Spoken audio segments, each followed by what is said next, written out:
All right, so we're back on the roof. We got a place where the south side is working, which is a nice new fresh one, nice and warm. This one sounds like crap and it's not working. Blowing air but not cold air. Oh, condenser fan's not running. So we're gonna go ahead and see what's going on with this one. So here we go.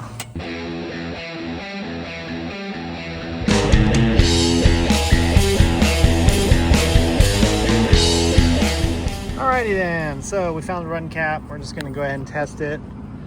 I suspect that the motor's probably dead, but if we're lucky, it'll just be a run cap. Yeah, that's fine, 10 out of 10. Well, 10.3 out of 10. Let's go ahead and spin this thing. And it feels a little, well, I mean, it's spinning. Let's see, shaft. Oh, it's red hot. Yeah, motor's dead. Cool, so we're gonna go ahead and have to change this motor out. All right, so we're gonna be using a rescue motor today because they didn't have a half horse in town that was a Mars. We prefer to use Mars, we've had good luck. I've installed one of these a long time ago, about four years ago? A little over 4 years ago, and it's still going strong. So anyway, we needed a half horse, which is there. 208, 230, 1075, this one's a 2-speed motor. Up to 140 degrees, it's not gonna get that hot. So, capacitor.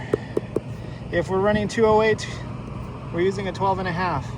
If we're at 230, 240, we're using a 10. I'm pretty sure this is 208, but I brought both up with me just in case. So we're gonna check the voltage first, and I got both run caps. All right, so we are at 208, so we're gonna be using a 12.5 run cap. All right, so I forgot to bring up my my Klein thing. But we can use this. This is 7/16. So you pop it on here because it needs to be a deep well.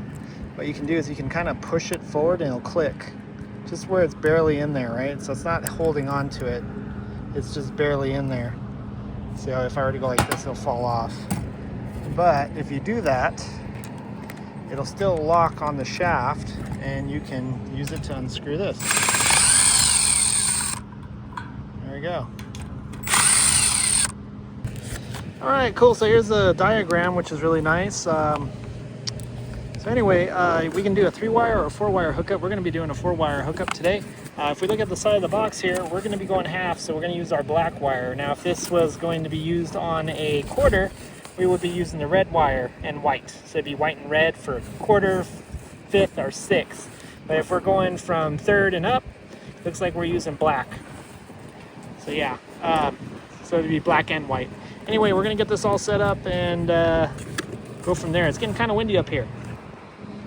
All right, so this one's interesting. So whenever you're using universal, you want to pull the drain plug. So this one's already pulled. They have them here. So according to this, if you were mounting this upward like this, you'd want to take the drain plugs off the bottom and shove them in here. But since we're going the other way, we're just gonna leave it as is. So that's kind of nice.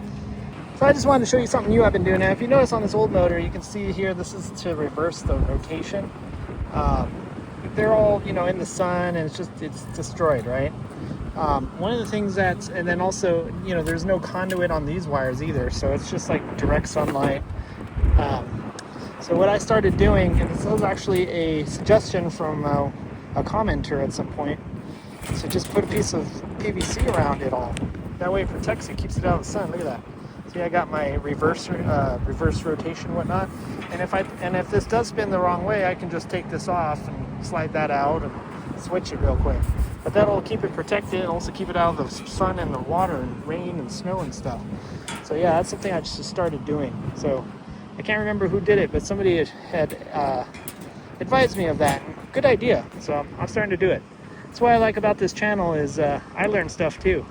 Hopefully you guys do too. But yeah, thanks. I don't believe it. Look at that. I actually found terminals that are magnetic. Anyway, she's back up and running and it's spinning the right way. Look at that. Heck yeah, man, I'm on a roll today. And we have our PVC protecting everything, so we don't have to worry about it getting all haggard by the sun and rained and snowed on.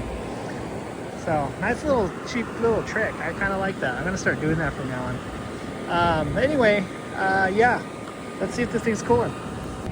All right, she is definitely cooling. I think, can you see that? It's really hard to see anything out here because it's just so sunny, but yeah, it's 53.4 degrees. So yeah, so now we gotta see what's going on. We have an airflow problem, so we'll see if we can get that. I'm not gonna be able to film that.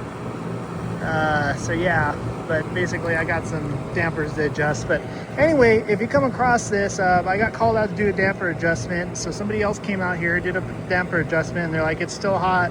And I went to go see, well, maybe, you know, they closed off the air somewhere too much. And I was like, hey, why is this air like 78 degrees? So I came up here and sure enough, fan was dead. Anyway, now that the machine is working, now we can proceed with doing our airflow adjustment. So if you ever get called out for an airflow adjustment, make sure the machine is working first and then make your adjustment.